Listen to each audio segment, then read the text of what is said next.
Hola mis estudiantes, ¿te has preguntado cómo se arman, cómo se conforman los protocolos de neuro, sistema nervioso central? Te lo explicaremos acá.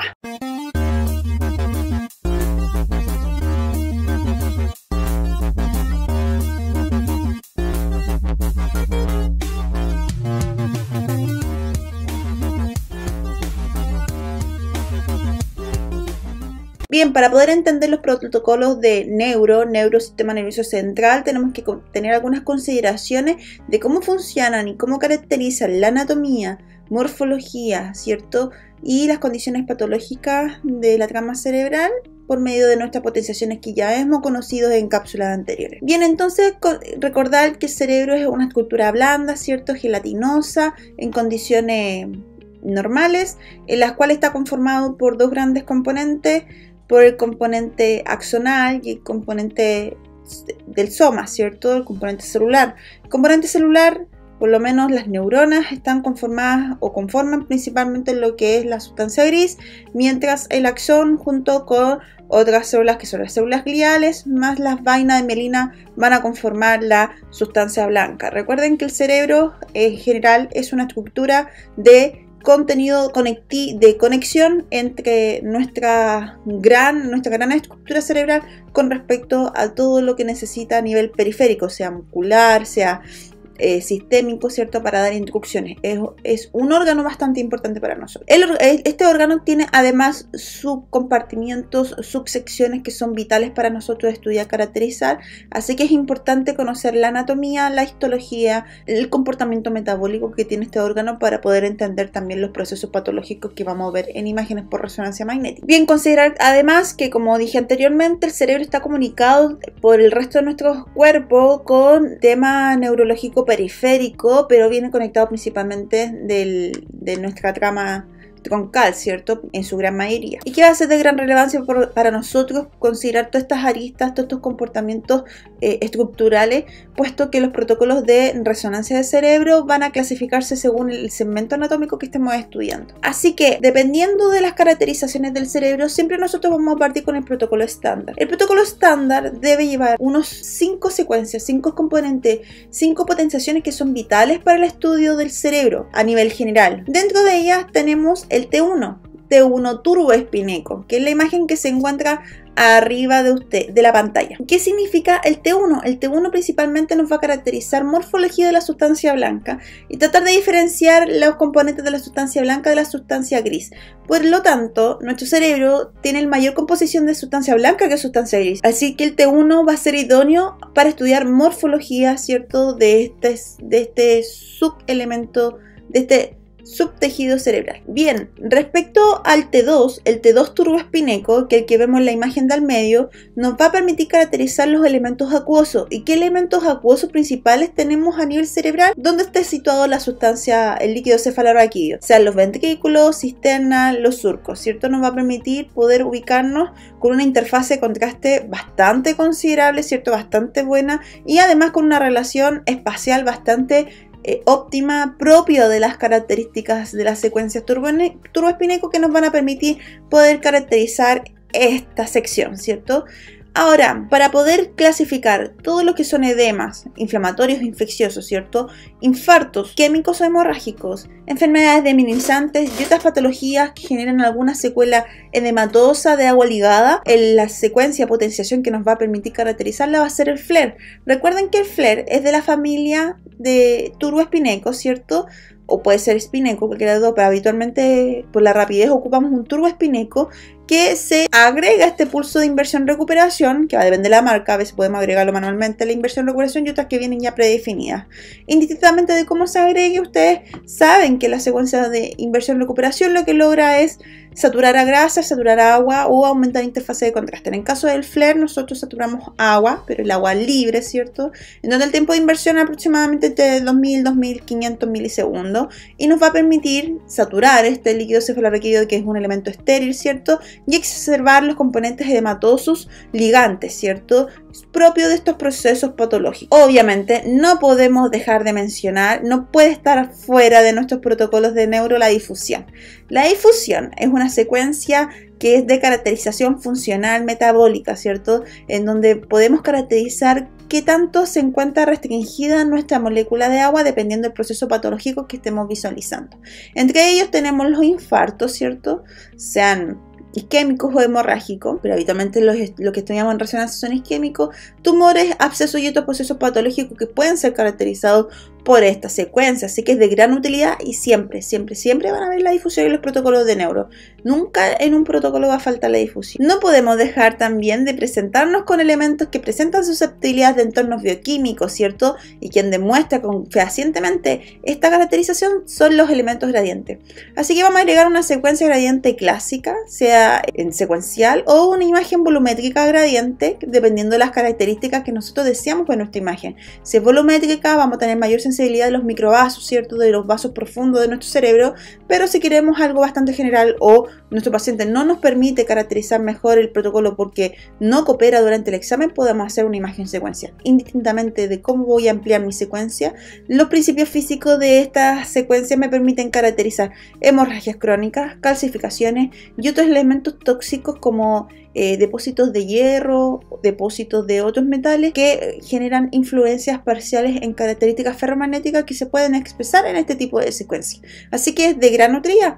De hecho, el pool que nunca puede faltar es difusión flare y gradiente, que nos permiten caracterizar patológicamente lo básico que nosotros necesitamos ver a nivel cerebral. Y también vamos a tener una secuencia que no la ocupamos siempre, va a depender de los centros. Yo por lo menos en nuestros centros, en el Barro Luco y en Anestimagia, nosotros ocupamos estos volúmenes con cierta frecuencia. A veces no lo agregamos por tiempo, porque el paciente no puede absorber tanto sal, pero si se puede agregar, agréguelo. Que son las secuencias de inversión-recuperación potenciadas en T1, que si bien es cierto no saturan nada, pero aumentan la interfaz de contraste significativamente, caracterizando bastante bien la corteza anatómica, ¿cierto?, cerebral, y generando un contraste importante entre estos dos componentes, entre la sustancia blanca y la sustancia gris. Bien, ahora, ¿cuándo agregamos contraste y cuándo no? Principalmente para todos los procesos infecciosos tumorales vamos a agregar medio de... Así que en el caso de que sí efectivamente vamos a inyectar medio contraste, tenemos que considerar dos aristas que son importantes. Si esta lesión o este proceso patológico genera neovascularización, ¿cierto?, sobre todo en los procesos tumorales, y si además genera una ruptura de la barrera hematocefálica. Por lo tanto, en estas dos condiciones va a existir consideraciones importantes de la influencia del medio de contraste en nuestras imágenes T1, ¿cierto? T1 que pueden ir sin saturación grasa y con saturación grasa. Bien, ahora el protocolo estándar, el protocolo más básico que existe, es el protocolo cerebro que vamos a ver a continuación. El paciente va de cúbito supino, ¿cierto?, con orientación desde la cabeza inicial, ¿cierto?, hacia adentro del gantry. Vamos a ocupar una bobina que de cerebro, que es así, es específica, y todos los centros médicos tienen una bobina de cerebro, y el centraje para nuestro protocolo va a ser a nivel del nación, o en su defecto, si es que coincide el nación con el marcaje de la bobina, que habitualmente viene predefinido, pero si no lo tiene, ustedes tienen que marcar a nivel del nación. Así que el protocolo de cefalea estándar es el protocolo más básico que nos vamos a hacer en resonancia magnética. Habitualmente busca o pesquisa procesos patológicos que son difusos, que son amplios, generales, ¿cierto?, y que nos dan una primera impresión de con qué nos podríamos encontrar en ese caso clínico en particular. Dentro de las patologías que se caracterizan con el protocolo de resonancia estándar, ¿cierto?, está la cefalea, alteraciones psiquiátricas, ¿cierto?, adicciones, trastornos del ánimo, patologías hepáticas que conllevan a encefalopatía, ¿cierto?, atrofia cerebral, controles de un accidente cerebrovascular ya pasado, antiguo, trauma encefalocraniano principalmente para ver cuando son traumas importantes, daño accional difuso, ¿cierto?, hidrocefalias, sobre todo en pacientes pediátricos, neonatos, malformaciones cerebrales, que también lo vemos bastante en pacientes pediátricos, trastornos del desarrollo psicomotor, ¿cierto?, tumores, lesiones primarias, pero esos tumores yo los dejaría en el ítem de protocolo de tumores primarios, porque en el caso de que nos encontremos efectivamente con un tumor primario a nivel cerebral, tenemos que dirigirnos al protocolo de tumor primario, que ahí el pool de imágenes es bastante. Pero si son causas metastásicas, el protocolo estándar anda bastante bien.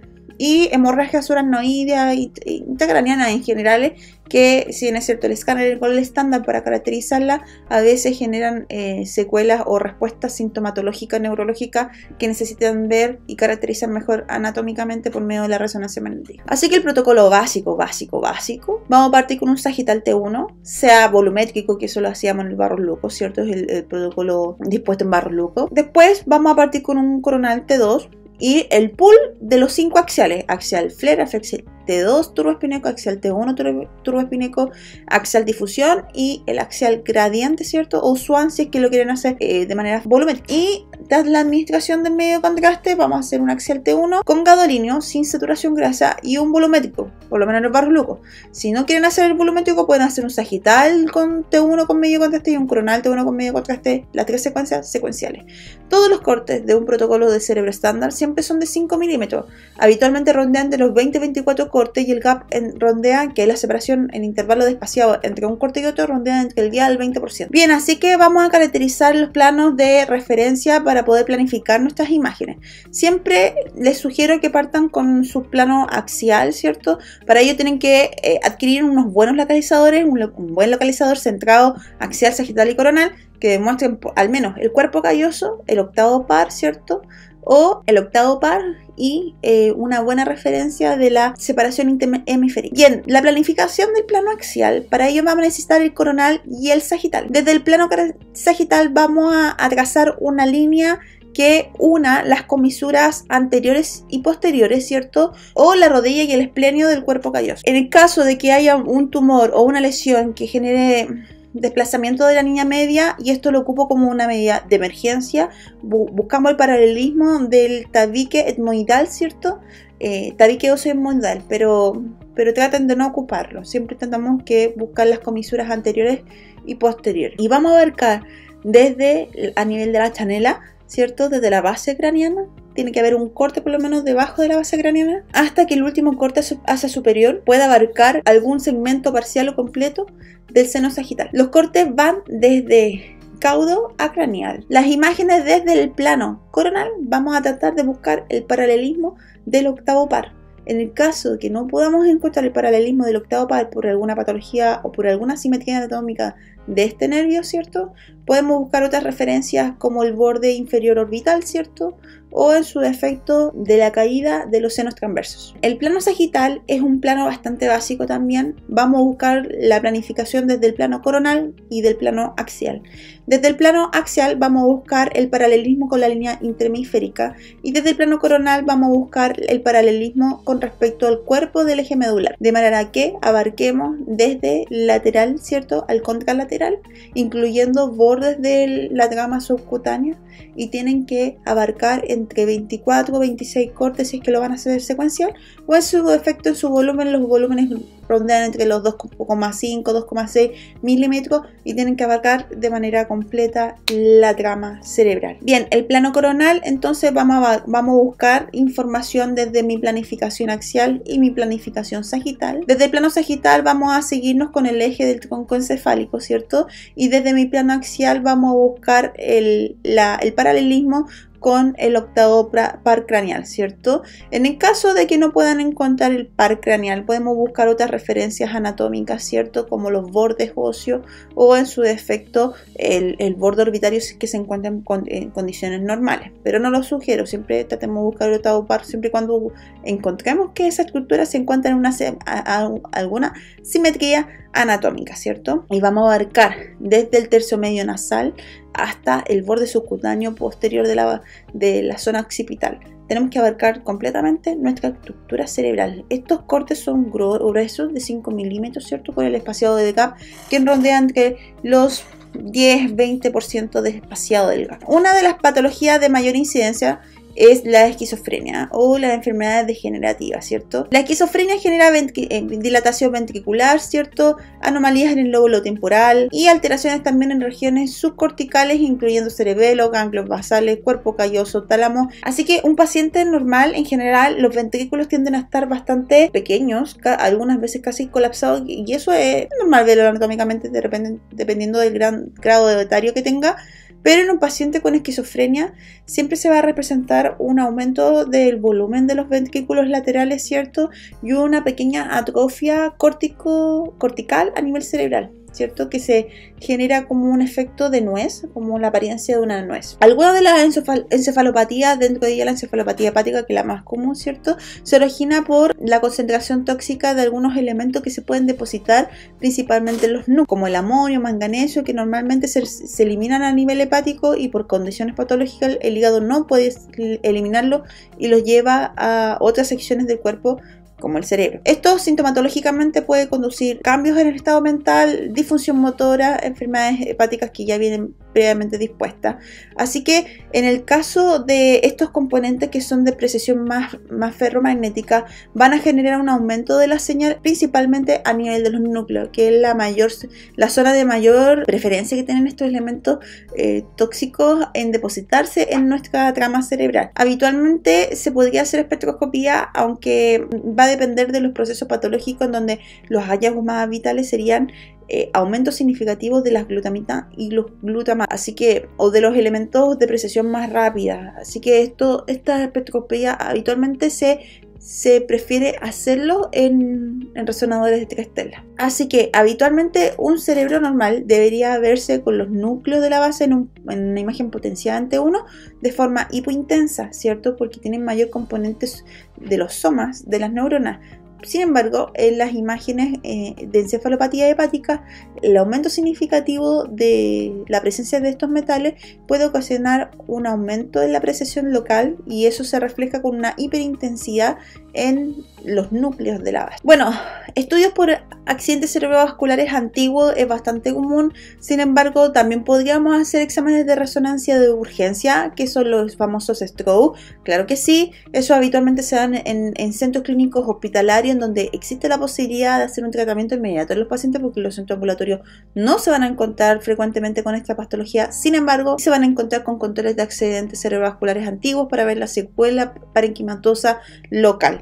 Ya, sin embargo, siempre hay que considerar los patrones básicos que nosotros deberíamos ver en un proceso de isquemia, en donde la difusión deberían verse las lesiones o los territorios afectados hiperintenso, el mapa de ese hipointenso, y en el FLAIR se deberían verse sin muestra categórica de las lesiones, siempre y cuando se encuentren dentro de ventana. Si están fuera de ventana, se van a manifestar en el FLAIR. Recuerden que el FLAIR es una secuencia que genera información muy cercana a lo que entrega el escáner. Por lo tanto, si yo veo que en el FLAIR la lesión del territorio que está comprometido se ve hiperintenso, es probable que en los hallazgos del escáner esa misma lesión se vea hipodensa. Ahora, la diferencia, como habíamos comentado anteriormente, es que los patrones de lesión se van a ver iguales en el difusión, aumento de la señal en la secuencia difusión distinta de B0, en el mapa de DC va a caer la señal abruptamente, y en el FLAIR va a haber un aumento de la señal o una pérdida significativamente de la señal. Acá en este caso el FLAIR ya está perdida completamente, es una lesión muy antigua, muy antigua, porque ya ni siquiera queda componente parenquimatoso, sino que ya fue reemplazado por contenido del líquido cefalorraquídeo. Bien, hay algunas variaciones del protocolo estándar, claro que sí, que podemos ir agregando sobre la marcha dependiendo con qué patología nos vamos a ir encontrando. Así que, si se dan cuenta, los protocolos de neuro varían demasiado, o sea, dependiendo de lo que yo voy a buscar, el protocolo que yo voy a hacer. Así que en caso de encefalitis, siempre, además del FLAIR que se encuentra en el plasma sagital, voy a hacer un FLAIR coronal. ¿Para qué? Para pesquisar en un segundo plano todos los procesos inflamatorios temporopolares y temporomesiales, ¿cierto? En caso de trauma también voy a agregar un FLAIR por la causa edematosa que producen en estos procesos, ¿cierto? Y que pueden estar relacionados íntimamente a daño axonal difuso, pero hablo de accidentes traumatológicos de alta energía, ¿cierto? Que nos van a permitir con esta secuencia caracterizarlo, aunque nosotros ya sabemos que el escáner lejos va a ser la técnica para estudiar pacientes con traumas importantes. En el caso de la hidrocefalia, ¿cierto? No nos bastan nuestras imágenes axiales, sino que además tenemos que agregar un corte perpendicular al eje máximo de los ventrículos laterales. Así que vamos a agregar un T2 sagital fino, ¿cierto? En donde vamos a mostrar el eje largo de los ventrículos y además los otros espacios que son de relevancia, como el tercer y el cuarto ventrículo, para ver si hay lesiones que pueden estar ocluyendo parcial o completamente justamente el tránsito del líquido cefalorraquídeo.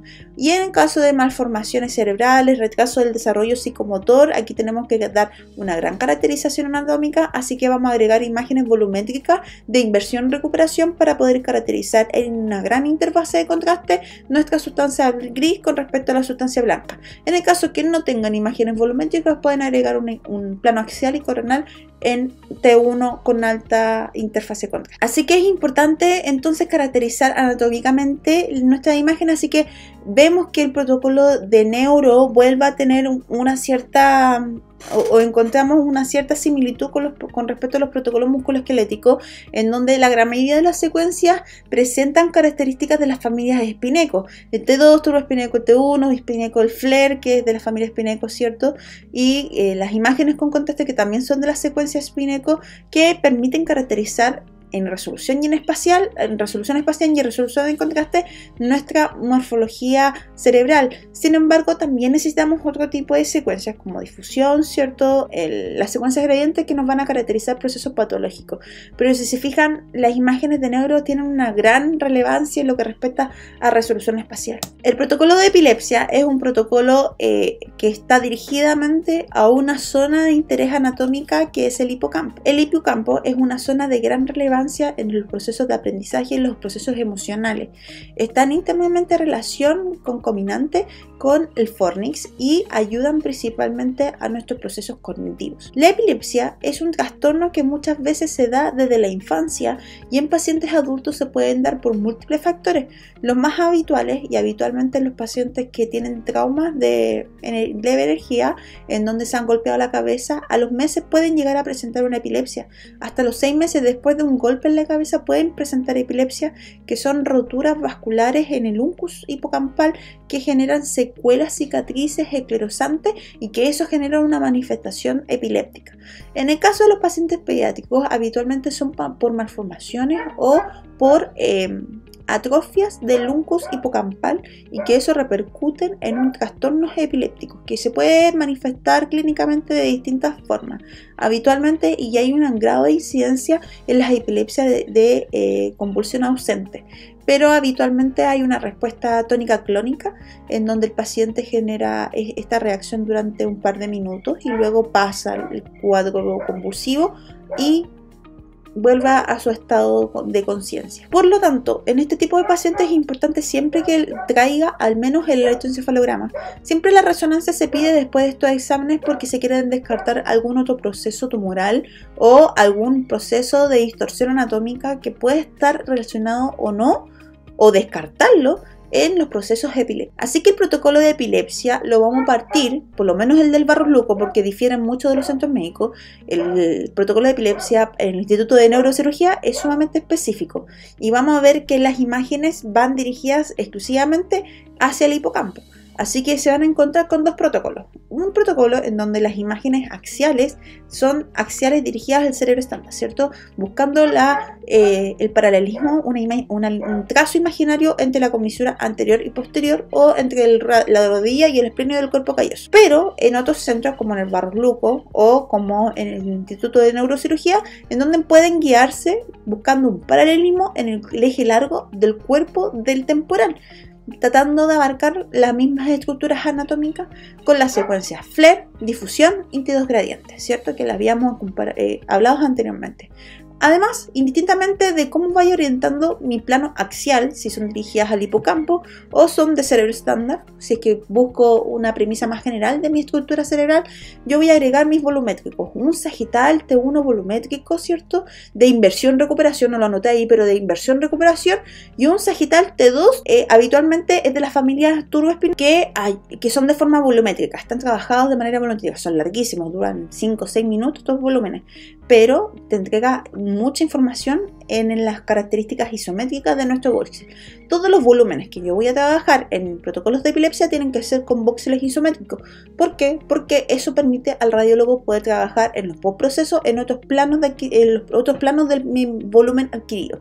Y finalmente, nuestras imágenes las vamos a terminar con unos coronales que van a ser coronales dirigidos específicamente al hipocampo, que va a ser un STIR o un T2 con técnica de saturación grasa espectral con un FOP bastante acotado, y un FLAIR, ¿cierto?, dirigido al hipocampo. ¿Y cómo lo vamos a lograr? A través de la perpendicularidad del trazo imaginario del eje largo de los temporales.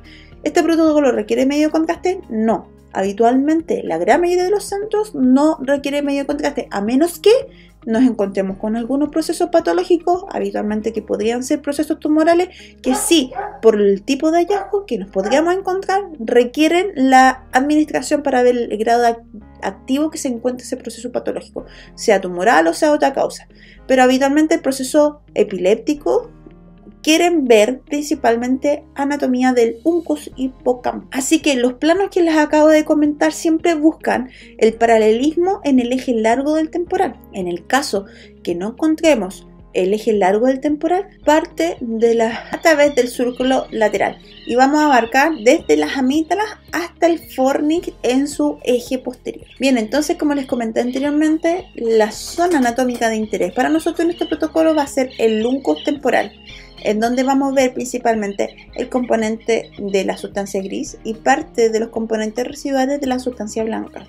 En esta zona se encuentran o distorsiones, atrofias de la anatomía hipocampal, o en su defecto lesiones esclerosantes en el lucus. Un poco de anatomía, ¿cierto? Entonces el plano coronal tiene este grado de oblicuidad, demostrando de esta forma lo más simétricamente, anatómicamente dispuestas en las imágenes, nuestras dos zonas hipocampales. Tenemos otro protocolo que es un protocolo dirigido a la fosa posterior, que es un protocolo en donde necesitamos ver dos grandes segmentos: el cerebelo, parte del tronco encefálico y las emergencias de los pares craneales.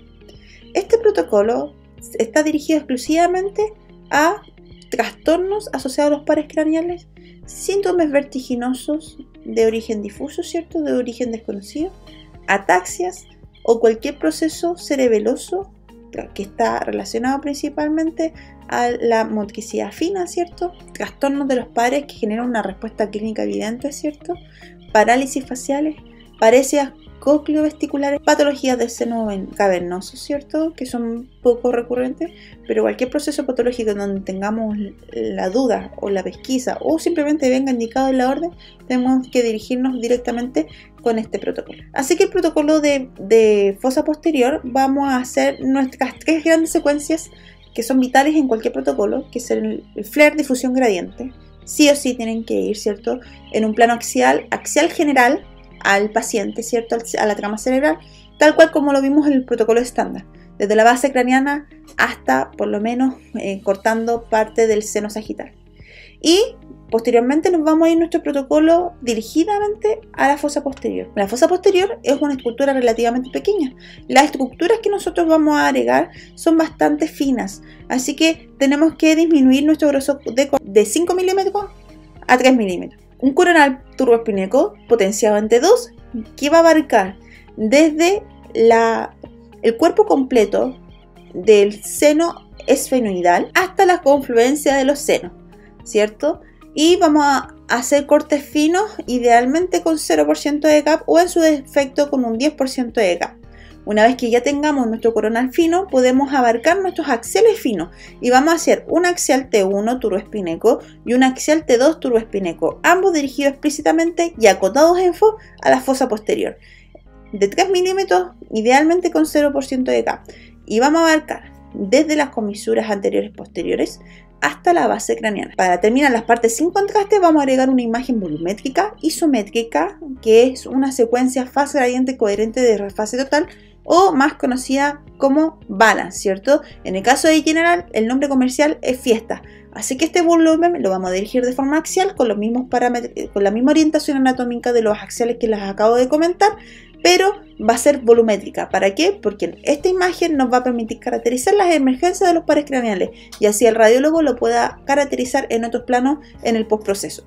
Este examen requiere uso de medio de contraste, claro que sí. En todos los protocolos de fosa posterior requiere uso de medio de contraste, a menos que el paciente tenga contraindicación, que eso lo vimos en la clase de medio de contraste.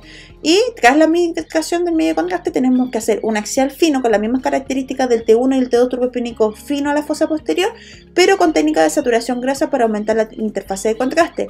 Vamos a agregar un coronal fino también, que no está ahí, pero un coronal fino con las mismas características del coronal fino que habíamos conversado anteriormente, con técnica de saturación grasa. Y si usted o el centro clínico o el radiólogo con el que van a trabajar así lo desea o lo requiere, podemos agregar un axial T1 estándar, ¿cierto? Y después un volumétrico, pero eso va a depender, pero siempre va a ir un axial fino con saturación grasa, un coronal fino con saturación grasa, ¿cierto? Y después una imagen general, sea un axial T1 general de cerebro pero sin técnica de saturación grasa, o un sagital T1 volumétrico. Así que como comenté anteriormente, el eje direccional de los planos axiales finos a la fosa posterior, ya sea el axial T1 turboespíneco, el axial T2 turboespíneco y el axial de la secuencia faz gradiente coherente de raíz fase total. Y vamos a hacerlo estrictamente perpendicular al borde posterior del tronco encefálico. Y vamos a abarcar desde las comisuras anteriores y posteriores la base craneana. Y siempre los cortes van de caudo a craneal. Una de las patologías de mayor incidencia en los protocolos de fosa posterior son los schwannomas vestibulares. El schwannoma vestibular es una lesión de los nervios vestibulares superiores o que se pueda dar en los nervios vestibulares inferiores y se presenta habitualmente como una lesión que se presenta isointensa en el T1, levemente isointensa en las imágenes potenciadas en T2 con un leve contenido heterogéneo, pero siempre tras la administración del medio de contraste se va a tener un comportamiento homogéneo en su captación y además va a generar un delímite bastante efectivo, bastante certero, ¿cierto?, con una captación significativa con respecto al parénquima local de la sustancia blanca y gris. Las imágenes fiesta nos permiten ver también, las fases gradientes coherentes nos permiten caracterizar bastante bien las emergencias de los pares craneales, puesto que es una imagen volumétrica que rondea entre los 1 a 1,4 milímetros en su espesor máximo y tratamos de que estas imágenes mantengan la isometría del boxer para ser procesadas en otros planos.